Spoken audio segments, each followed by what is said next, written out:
Yahweh se souvint de ce qu'il avait dit à Sarah, et Yahweh accomplit pour Sarah ce qu'il avait promis.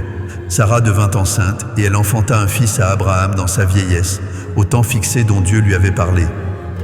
Abraham donna le nom d'Isaac au fils qui lui était né, que Sarah lui avait enfanté. Abraham circoncit son fils Isaac, âgé de 8 jours, comme Dieu le lui avait ordonné.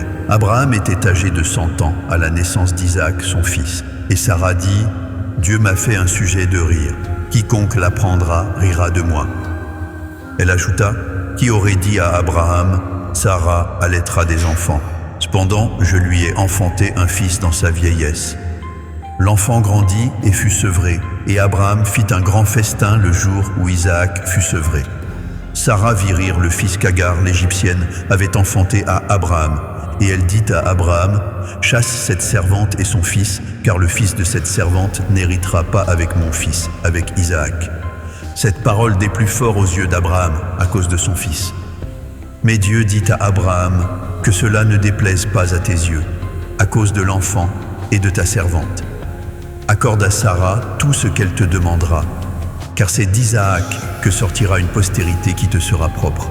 Je ferai aussi une nation du fils de ta servante, car il est ta postérité. » Abraham se leva de bon matin. Il prit du pain et une outre d'eau qu'il donna à Agar et plaça sur son épaule. Il lui remit aussi l'enfant et la renvoya. Elle s'en alla et s'égara dans le désert de Beer-Shéba.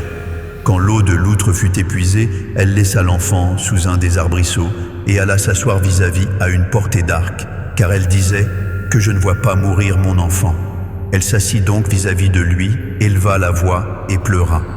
Dieu entendit la voix de l'enfant, et l'ange de Dieu appela du ciel Agar, et lui dit « Qu'as-tu, Agar? Ne crains point, car Dieu a entendu la voix de l'enfant dans le lieu où il est.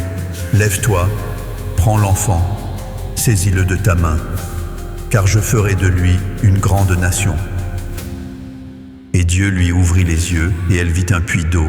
Elle alla remplir d'eau l'outre et donna à boire à l'enfant.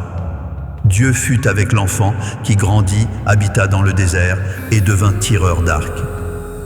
Il habita dans le désert de Paran, et sa mère lui prit une femme du pays d'Égypte. En ce temps-là, Abimélec, accompagné de Picol, chef de son armée, parla ainsi à Abraham. « Dieu est avec toi dans tout ce que tu fais. Jure-moi maintenant ici, par le nom de Dieu, que tu ne tromperas ni moi, ni mes enfants, ni mes petits-enfants, et que tu auras pour moi et le pays où tu séjournes la même bienveillance que j'ai eue pour toi. » Abraham dit, « Je le jurerai. » Mais Abraham fit des reproches à Abimélec au sujet d'un puits d'eau dont s'étaient emparés de force les serviteurs d'Abimélec. Abimélec répondit, « J'ignore qui a fait cette chose-là, tu ne m'en as point informé. Et moi, je ne l'apprends qu'aujourd'hui. » Et Abraham prit des brebis et des bœufs qu'il donna à Abimélec, et ils firent tous deux alliance. Abraham mit à part 7 jeunes brebis, et Abimélec dit à Abraham, « Qu'est-ce que ces 7 jeunes brebis que tu as mises à part ?» Il répondit, « Tu accepteras de ma main ces 7 brebis, afin que cela me serve de témoignage que j'ai creusé ce puits.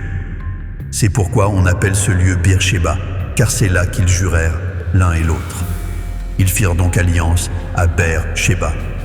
Après quoi, Abimélec se leva avec Picol, chef de son armée, et ils retournèrent au pays des Philistins. Abraham planta des tamarisques à Beer-Shéba, et là, il invoqua le nom de Yahweh, Dieu de l'éternité. Abraham séjourna longtemps dans le pays des Philistins,